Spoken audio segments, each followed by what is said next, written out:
যত মহিলা আছে সব মহিলা চার ভাগে বিভক্ত, হয়তো কারো মেয়ে, না হয় কারো বোন, আর না হয় কারো মা হবে, না হয় কারো স্ত্রী হবে। তুমি যার সাথে জিনা করবে ওই মহিলা তো কারো বোন, না হয় কারো মেয়ে, না হয় কারো মা, না হয় কারো স্ত্রী। তোমার কাছে যেমন তোমার মার ইজ্জত আছে, তোমার কাছে যেমন তোমার স্ত্রীর ইজ্জত আছে, তোমার কাছে যেমন তোমার বোন এবং তোমার মেয়ের ইজ্জত আছে। যেই লোকের বোনের ইজ্জত নষ্ট করবে তারও তো বোনের ইজ্জত আছে, কেমনে নষ্ট করবে? তার কাছে তো খারাপ লাগবে। এমনি লোকটা হুজুর এমন সুন্দর চরিত্র জীবনে কোনোদিন কারো কাছে পাই না গো আল্লাহর হাবিব, আজ থেকে তওবা করলাম, আর জিন্দেগিতে কোনোদিন আমি জিনা করব না।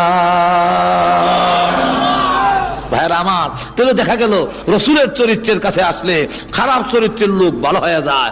আল্লাহু আকবার। অসংখ্য ঘটনা, অসংখ্য ঘটনা।